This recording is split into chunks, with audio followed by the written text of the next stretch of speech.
और अब बात बड़ी लड़ाई की। 2014 में आम चुनाव की जंग छिड़ चुकी है। बीजेपी और कांग्रेस दोनों ही दल देश में सरकार बनाने के लिए एड़ी चोटी का जोर लगा रहे हैं। ऐसे में मध्य प्रदेश और छत्तीसगढ़ भी अपनी भागीदारी निभाने को तैयार हैं। इन दोनों राज्यों की 40 लोकसभा सीटों में से कई ऐसी सीटें हैं जहां कांटे की टक्कर होने वाली है। दरअसल ये वो सीटें हैं जिन पर सियासी दलों के कद्दावर नेता आमने सामने हैं। तो देखते हैं दमोह और बिलासपुर की बड़ी लड़ाई।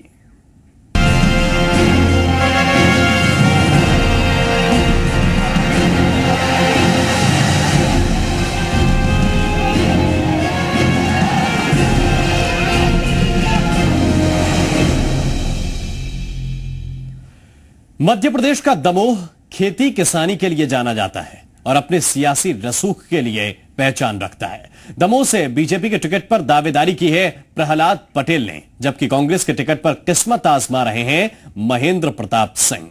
बीजेपी और कांग्रेस की सीधी टक्कर वाली इस सीट पर कड़े मुकाबले के पूरे आसार हैं।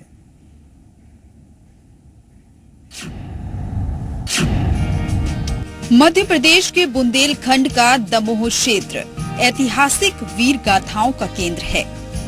यहाँ अतीत के राजवंशों की निशानियाँ अभी भी बिखरी नजर आती हैं।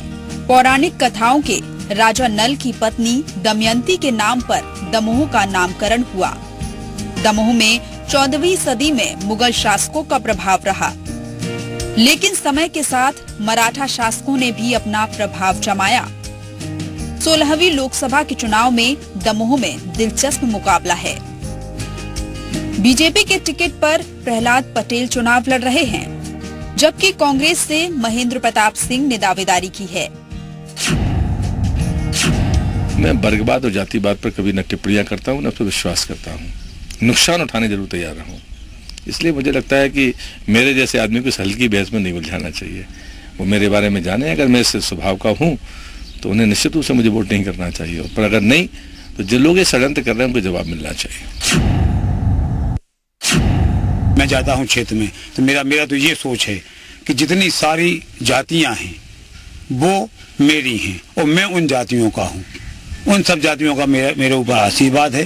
मैं हमेशा उनका सम्मान करूंगा, हमेशा उनका सहयोग करूंगा, हमेशा उनकी सेवा करूंगा। बीजेपी और कांग्रेस दोनों पार्टियों के उम्मीदवार अपनी अपनी जीत का दावा कर रहे हैं।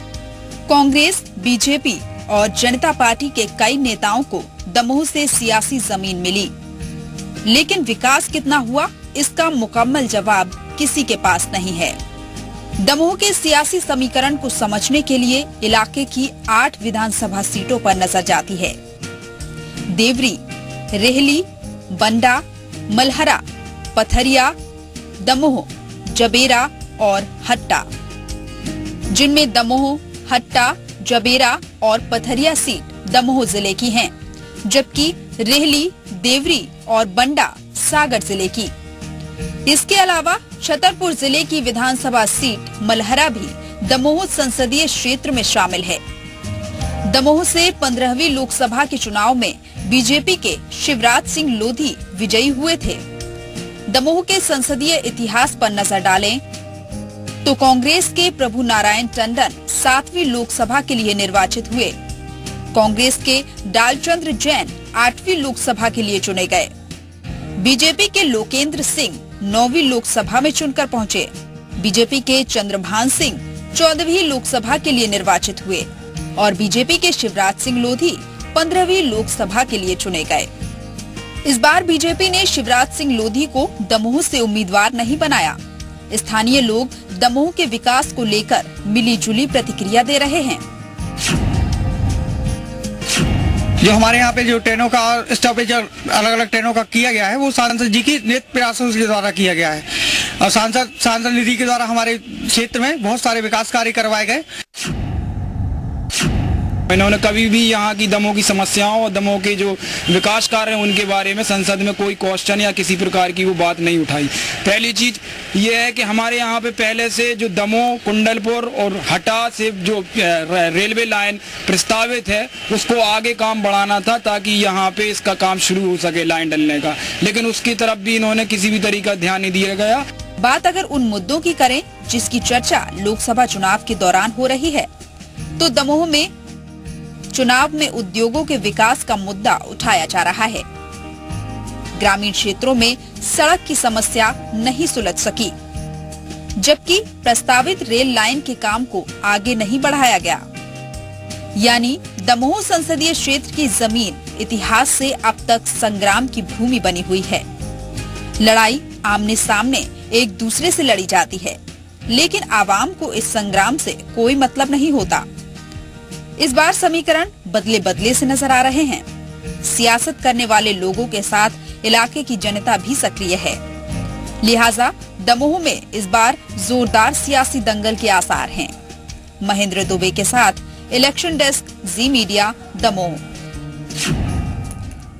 15वीं लोकसभा के लिए दमोह से सांसद चुने गए थे शिवराज सिंह लोधी, लेकिन इस बार बीजेपी ने प्रहलाद पटेल को अपना उम्मीदवार बनाया। इधर कांग्रेस की तरफ से ताल ठोक दी महेंद्र प्रताप सिंह ने। दमोह में इस बार के चुनाव में जाति ध्रुवीकरण के आधार पर भी वोटिंग हो सकती है। बुंदेलखंड की अहम सीट है दमोह। ये इलाका आजादी के बाद से लेकर अब तक विकास की बाट जो रहा है। दमोह बीजेपी का अभेद किला है। पिछले कई चुनावों से बीजेपी ने यहाँ लगातार जीत दर्ज की है। बीजेपी की जीत का सिलसिला विधानसभा चुनाव में भी जारी रहा। दमोह लोकसभा सीट से जयंत मलैया और गोपाल भार्गव ताल्लुक रखते हैं, जो शिवराज सिंह की सरकार में मंत्री की जिम्मेदारी संभाल रहे हैं। दमोह से 16वीं लोकसभा के चुनाव में बीजेपी से दावेदारी की है प्रहलाद पटेल ने, जबकि कांग्रेस के टिकट पर किस्मत आजमा रहे हैं महेंद्र प्रताप सिंह। प्रहलाद पटेल मध्य प्रदेश की सियासत में जाना माना चेहरा है।